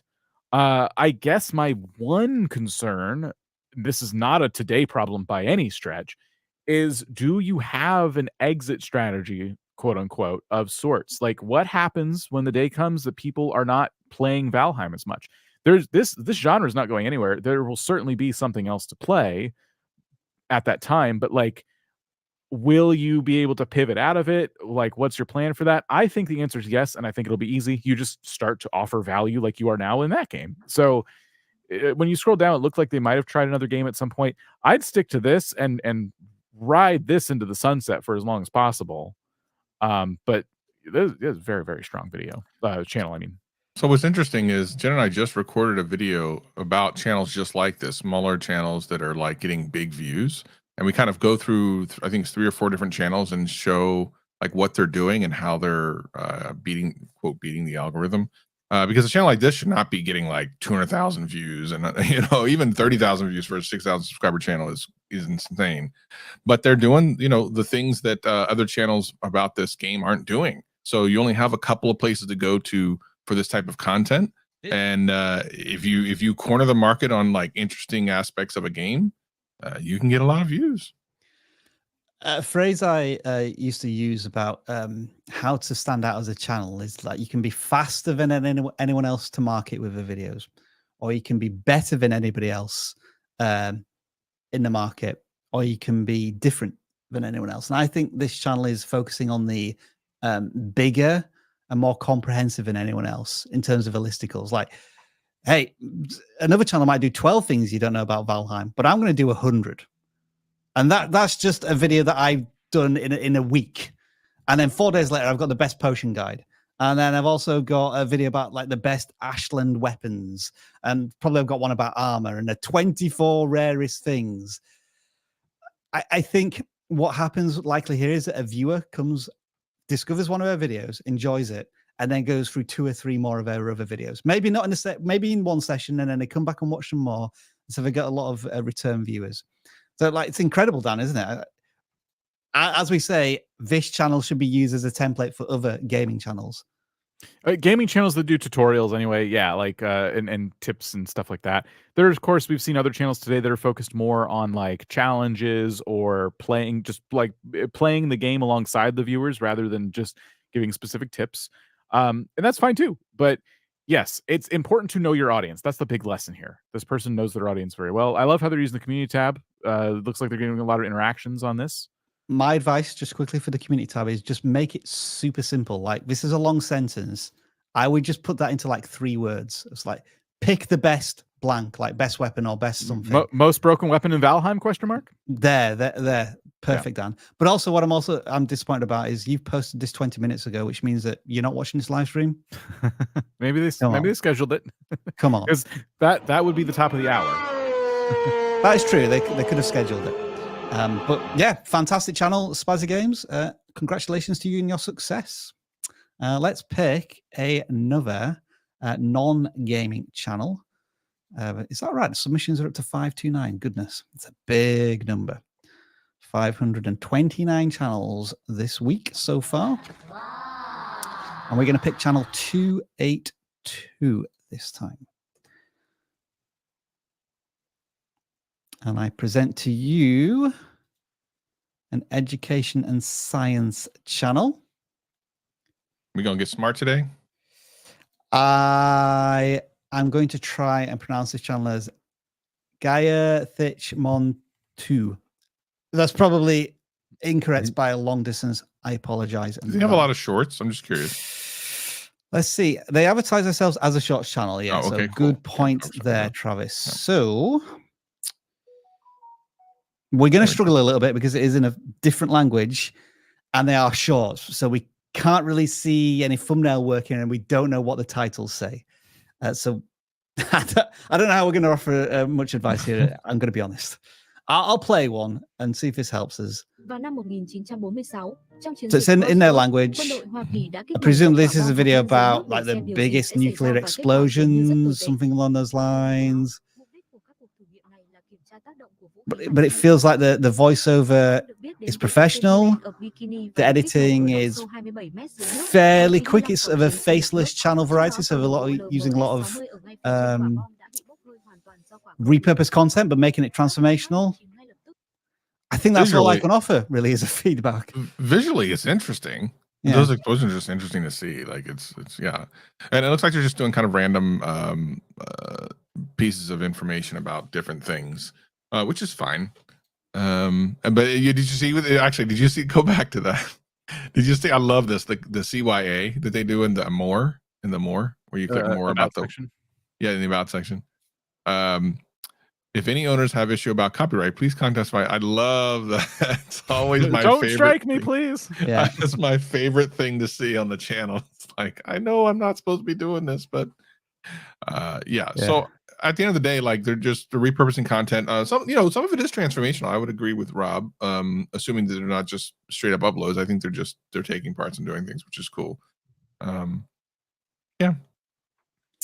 Stick to topic. Look at these 3 shorts that did the 6 figures. Maybe do iterations of those shorts. I don't really know where else to go with this, unfortunately, due to the language barrier and it not being a long form channel. Mm-hmm. Do you agree with that, Dan? I agree with that. Okay. We apologize. We'll move on to another channel. This will be a gaming channel. We are at 395 now. Channel 173.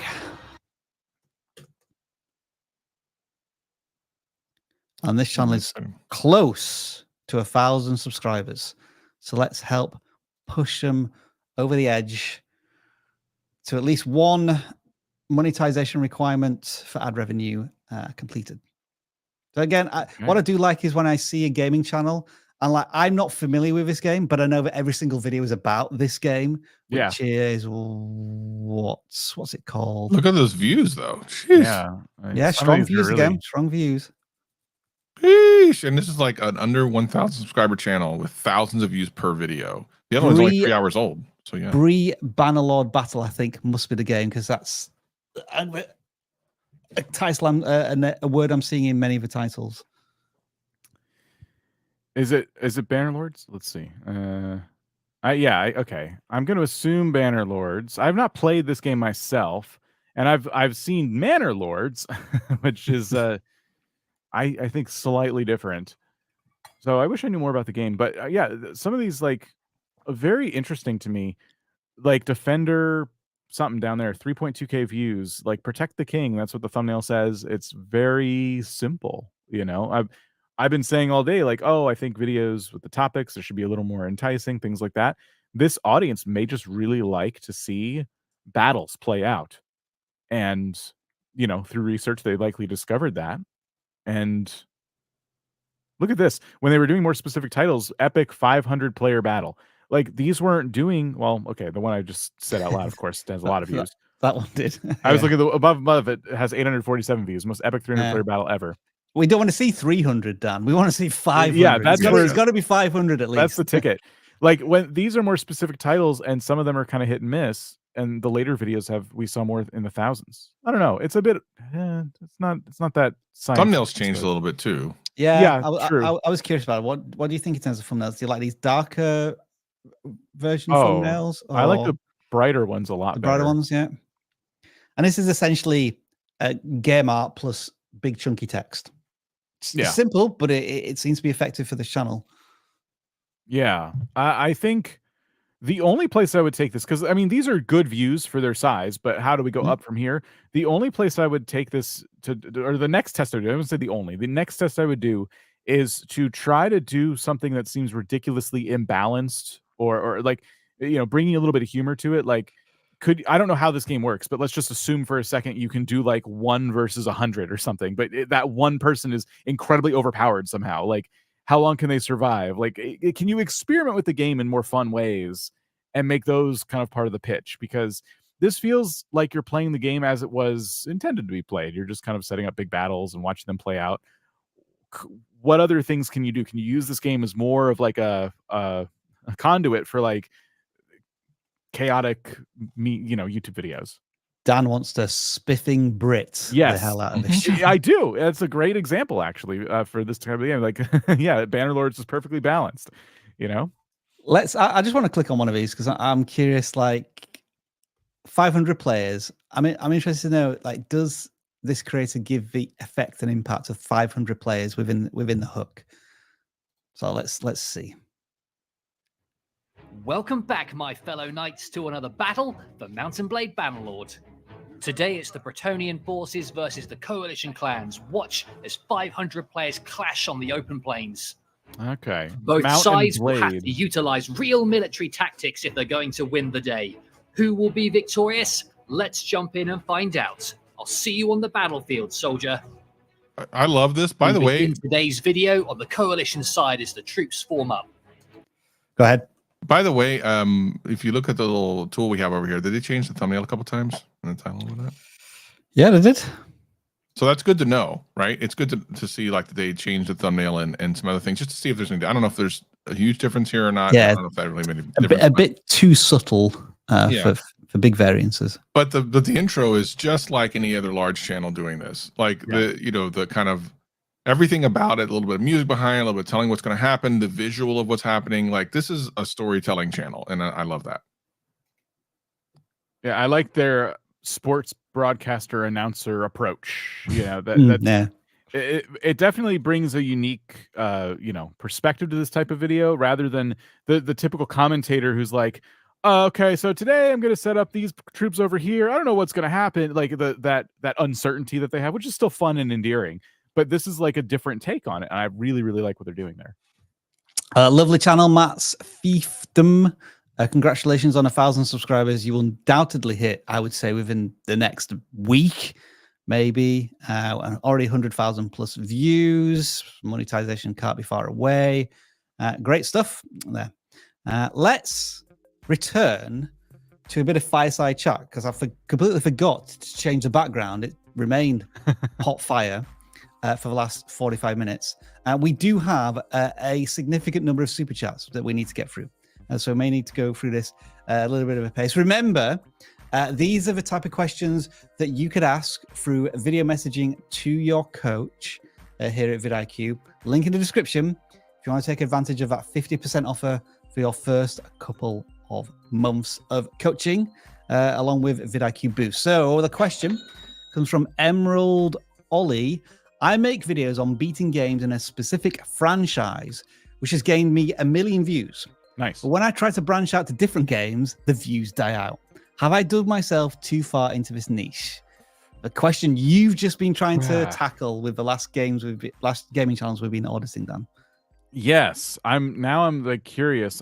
We're not auditing channels based on super chats now. Just for myself, I just want to see in the background like what series they're talking about. While you do that, my typical answer there is, let's try and find some branch over content whereby it's either a comparison between the game you're playing now and maybe the game you want to play next, because there should be some crossover, because the audience is going to want to know that you're playing a game that is similar to what you've already played, so that you're having that shared interest and passion on the game. So it might be game A versus game B, which is better, or like fundamental differences, those sort of things, because it means that you're talking to your current audience, but then you're alluding to the fact that there might be an alternative and you might be going in that direction. Dan, had a chance to have a look? Yeah, so the channel has not uploaded a lot, and they're at like 11,000 subscribers. So having a video with 1 million views at that level is fantastic. Yeah. But I worry that they are holding themselves to that standard of, well, I'm used to getting 1 million views or hundreds of thousands.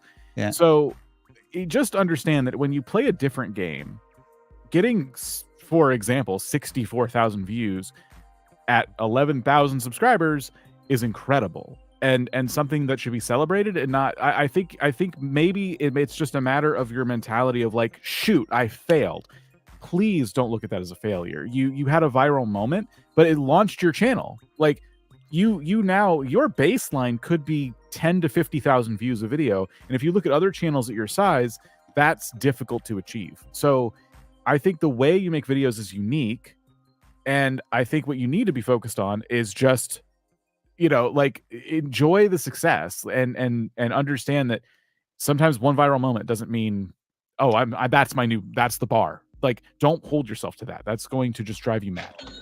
Neon Nerds, what's the 3 most important metrics to pay attention to in your, I'm going to assume you were trying to say channel there. Apologies if your English is not the first language. What would we collectively say? The metrics to pay attention to at a base level here, gentlemen. New and returning viewers is kind of what I want to say. I don't know why. I've been thinking about that one a lot viewers lately. Okay, yeah, that's a fair one. You want both. You want to be attracting returning viewers. You want to attract new viewers.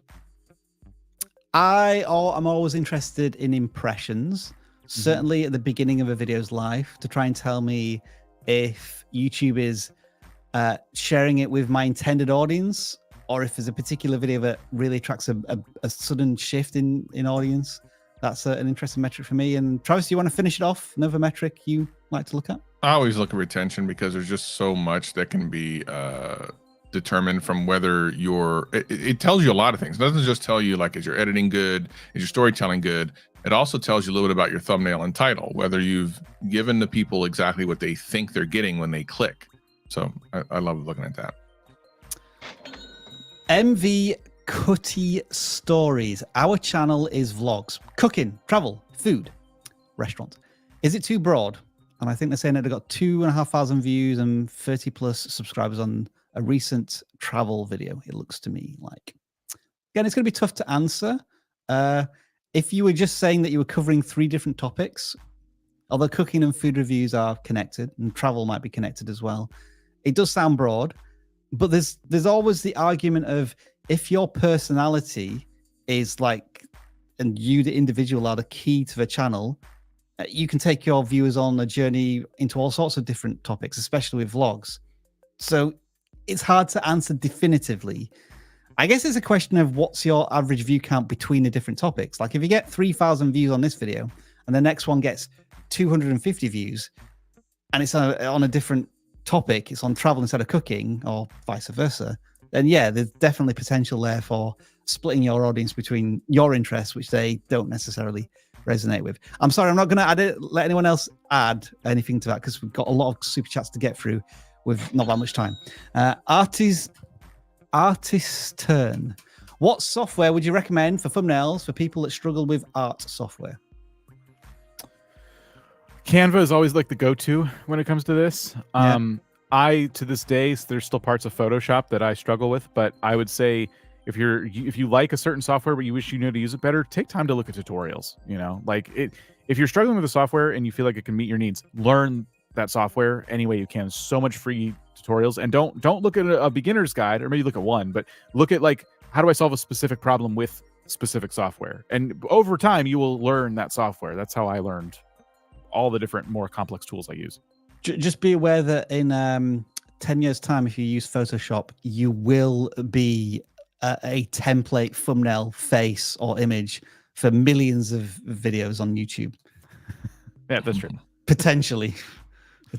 You do some research on what Adobe have been going through over the last week.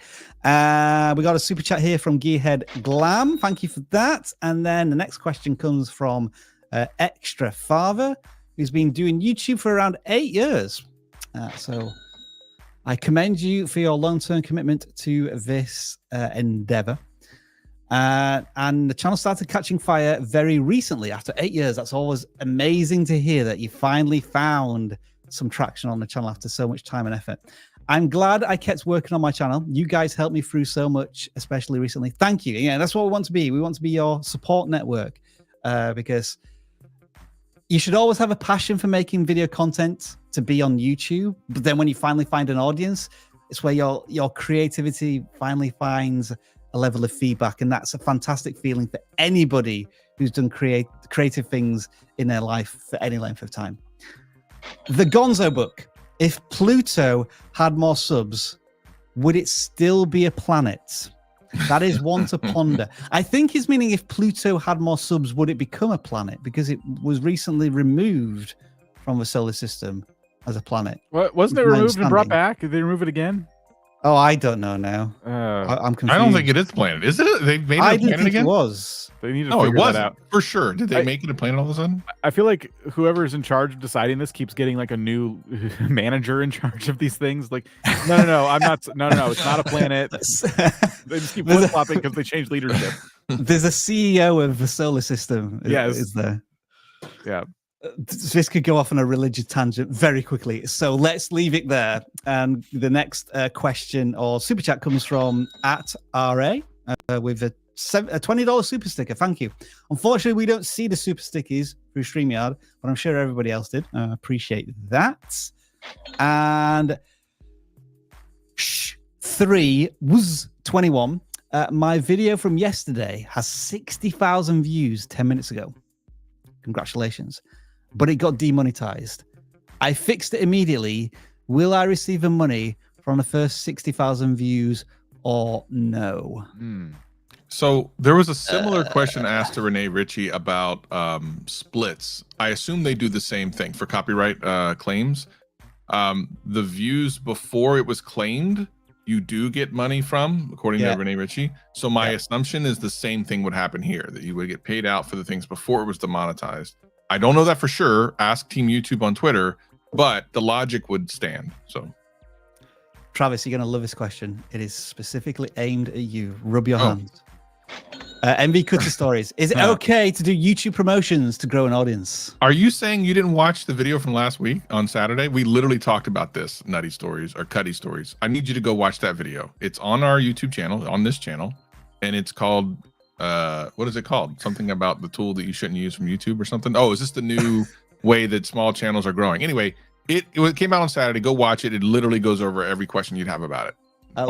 Let me find out what it's called officially, Travis. It's literally on our channel, and it came out on Saturday. It is called "Is This the Secret to Fast Growth as a Small Channel?" Go watch it. It's got fire on it and YouTube metrics. Fire is the thing. Yeah.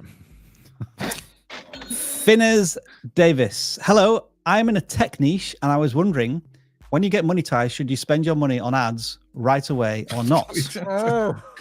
On Saturday, we released this video. It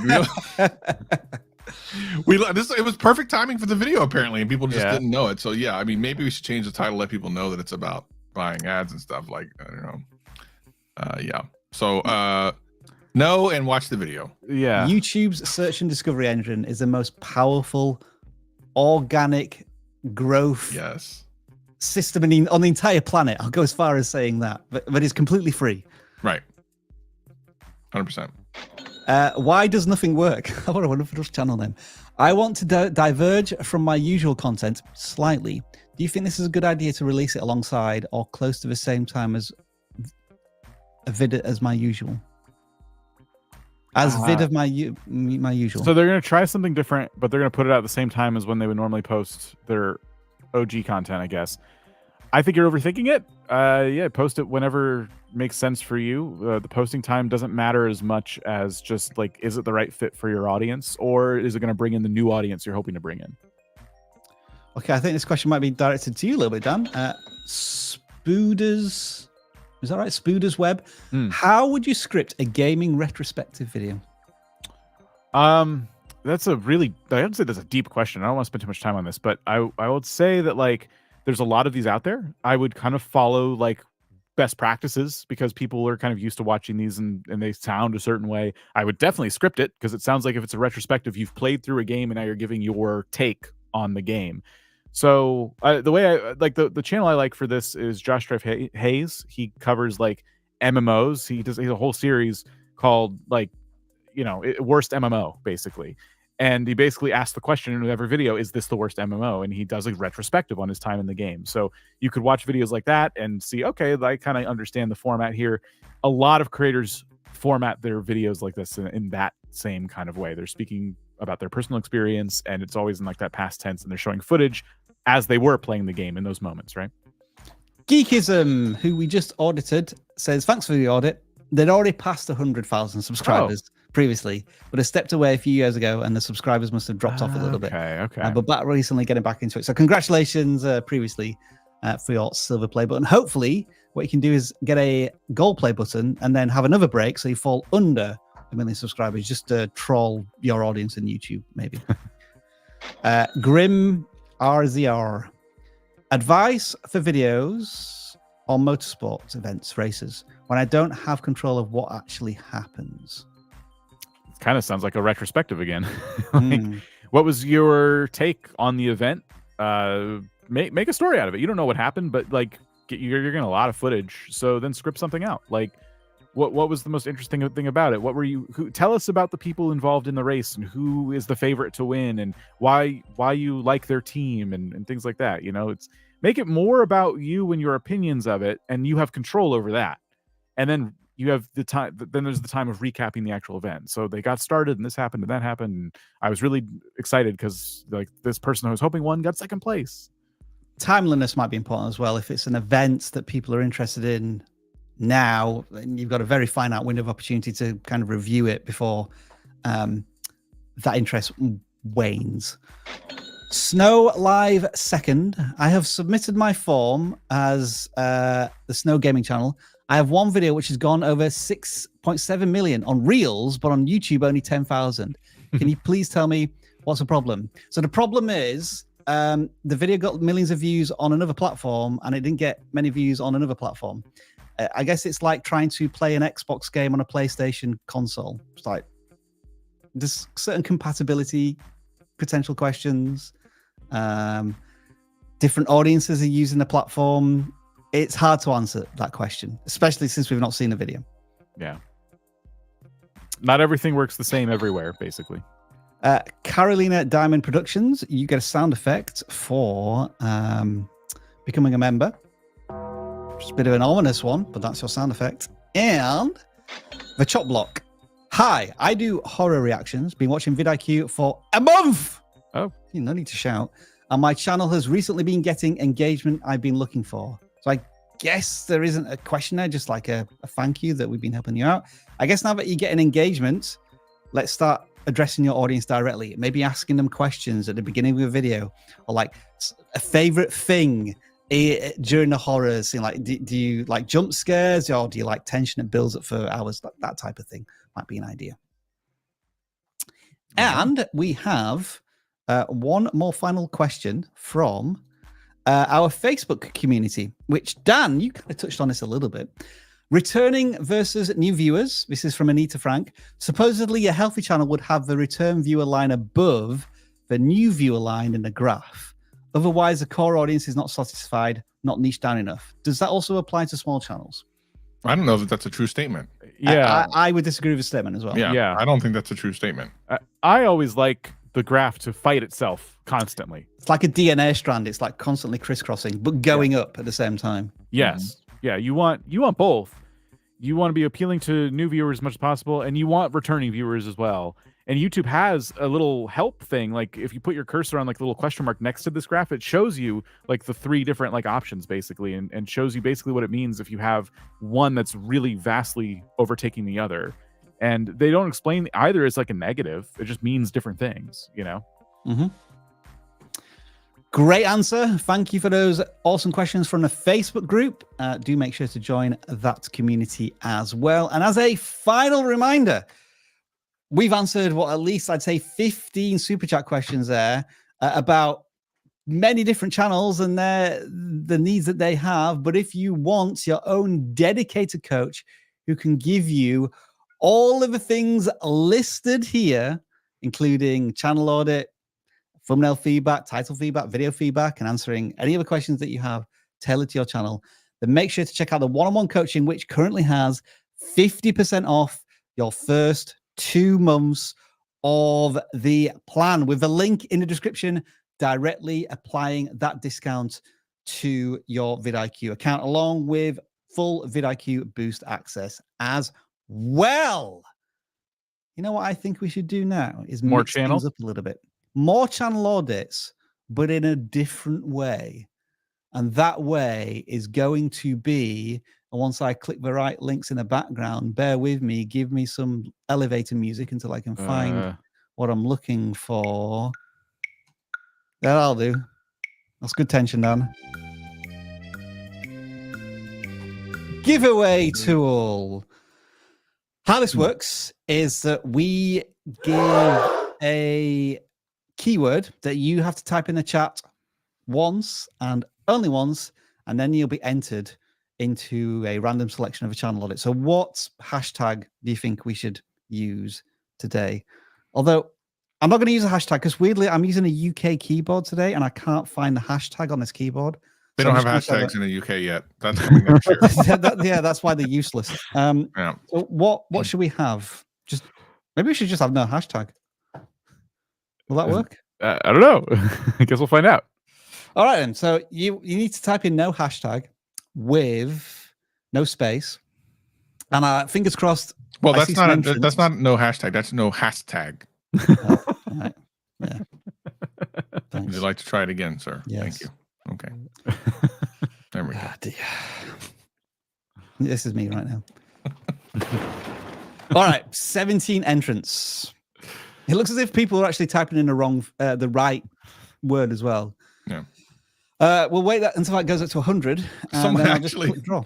Someone, you know what? We should legitimately like look at the ones that are misspelled because you misspelled it. I saw someone actually put it in spelled the way that you spelled it. This one right here. Like they did exactly what you said.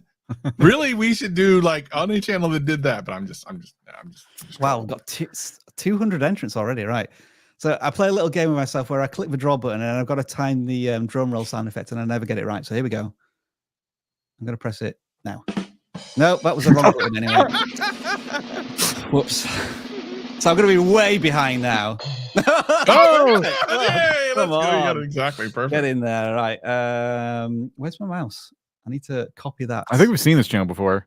Have or we? there's here a lot. I don't know. They are very, very fortunate. No, I'm not going to search there. That's funny. Not going to bring me anything. Here we go. GreyGhost Gamerz with 550 subscribers.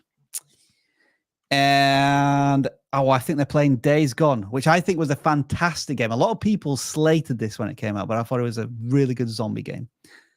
But it is quite an old zombie game at this point. But they're getting some decent views, Dan. Yeah. They made 3 videos in the last month about Days Gone, more beforehand as well. But each of these videos has more or less hit their subscriber size, which isn't too bad. Yeah. I do think, as you mentioned, it's an older game. I do think for games like this, when you can play games that are this old, you just have to do new things with them, right? Yeah. Like if you want to attract those new viewers, and I hate to just give like advice that I feel like I've already given today, but so like don't wait, leave Lost Lake now, like getting to Sarah early. This feels like just general kind of tips a little bit. Rob, you've played the game, I haven't, but would that kind of line up? Like that's kind of like a general, hey, here's how to get better at the game kind of video? I guess this is how to cut out the story or do like a shortcut on the game, but I feel as if that could be delivered in a more exciting way. I immediately go back to this video, which has 4,000 views, and they're kind of saying that there's some things you can do to almost basically hack or cheat the game. Whatever technique this shouldn't be legal in the game, and that kind of works. It is shock value to a certain Yeah. extent to get the clicks, but if you can deliver that in the thumbnail, in the video content itself, then it's click worthy rather than clickbait. But I think some of these thumbnails, as I'm reading them, just maybe take a little too long to figure out. I would say, if I'm honest, because I played this game years ago, so I can't remember the significance of getting to Sarah early. I think it's his wife that disappears for a long time. I can't remember. Damn. Okay. Yeah, it would help to know the game better, because the advice I want to give you is essentially, can you play this game in different ways and make it relevant again to the people who've played it in the past and like, oh, that's kind of funny, I remember that game, and they click on it. It looks like they kind of did that with that video you pointed out earlier with like the top 5 video, basically. Here's another one. It's like, yeah, just basically cheat, break the game. Yes, lots of views. That's kind of what I'm talking about. Like, that got 16,000 views. Like, you're taking the game and you're playing it in a way that was not necessarily intentional, or you did something that anyone could do, but they just didn't think of it. You know, that's gonna be the secret to staying with this game for a while. But once you have some success there, I would encourage you maybe play things that are similar but newer, more at top of mind, and play them in these ways where you're finding ways to cheat or break the game or whatever, because again, that's going to give you that experience of like, oh, I play this game, I know this game really well, I wonder what happens when you take all the characters and trap them in a well and walk away.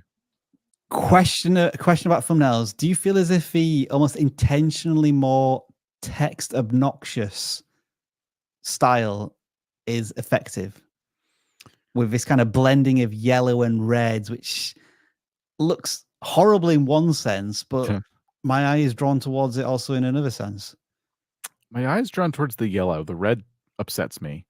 The thumbnail after it's so simple, it's stupid. I mean, the word stupid stands out, but simple with that red background, it's hard to read. Yeah. On a white kind of like, sky. It worked. I wouldn't want to discourage it if it's working. Sure. The one after it should be illegal. All of that's readable. Yeah, I think that's where you just have that little stroke effect. That makes it very legible. Rather than the drop shadow, the full drop shadow. I think that's more impactful, I would say. Yeah. All right, that is GreyGhost. Let's do another giveaway channel or live stream with now 272 entrants. Goodness. It only counts your no hashtag post one time, by the way. You don't need to keep typing it. It won't work.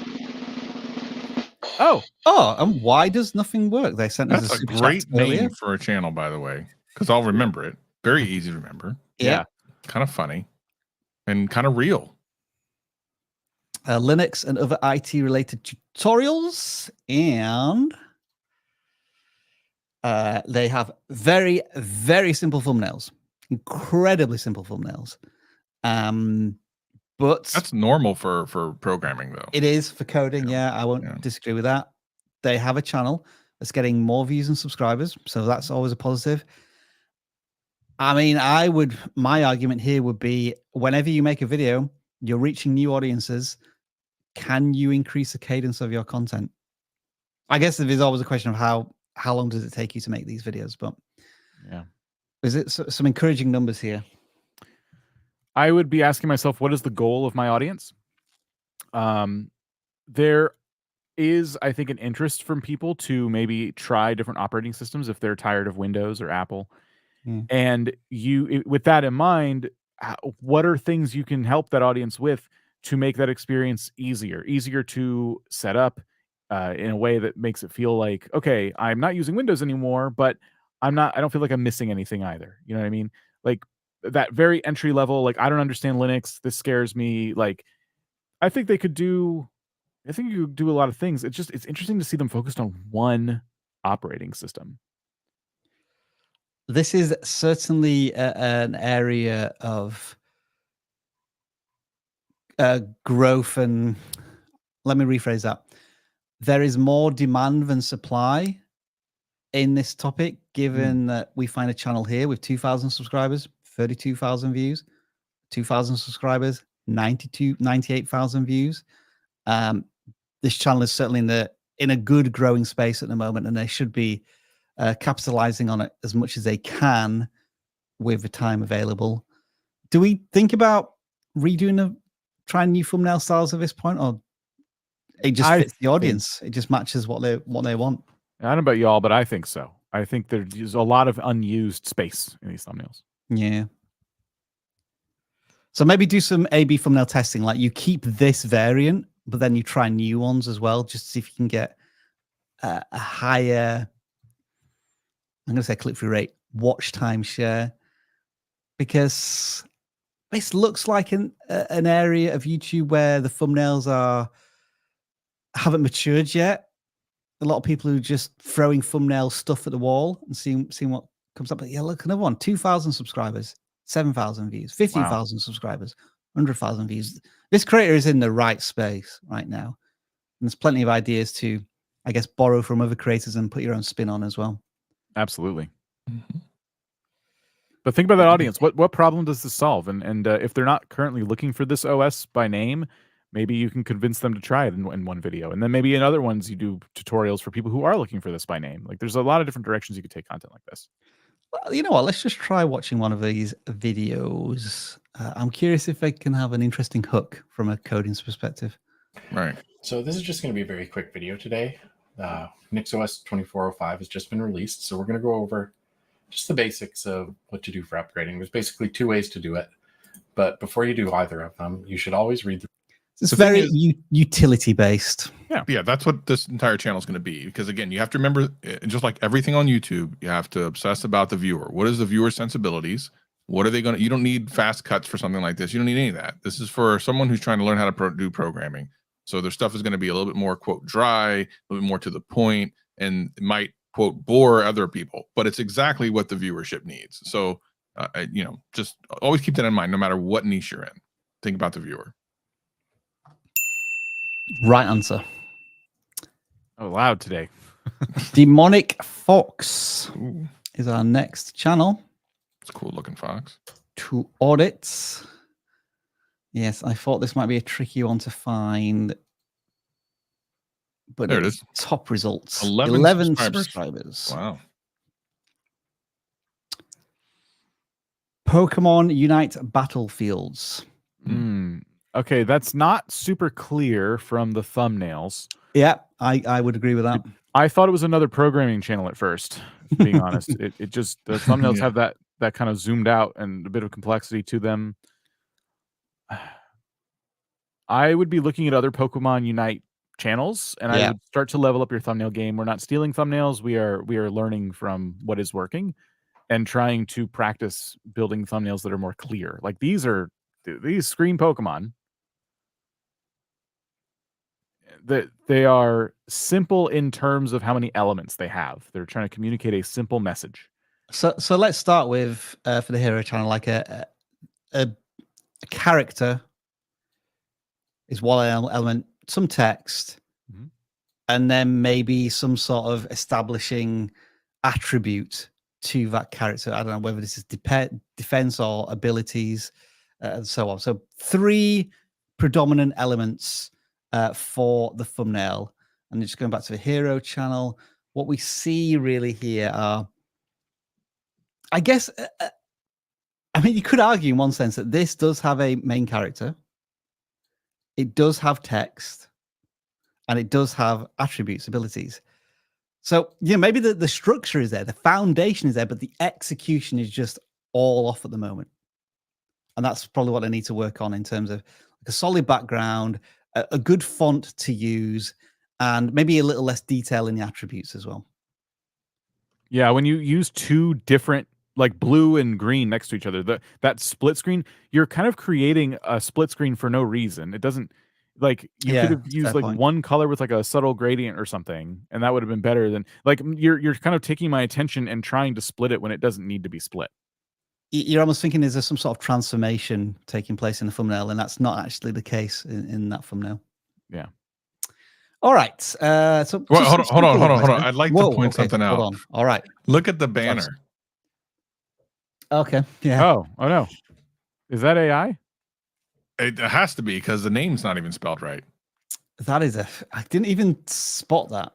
That's a fair point. Fair point, Travis. Maybe redo it's not your the biggest banner. thing they need to fix right now, but I guess It's an indication of maybe just the packaging and the presentation is what sloppy, a little slapdash, kind of leans into the thumbnails as well at the moment. Yeah. All right, let's do. I think we can fit one more in because I just want to see if I can time sound effect.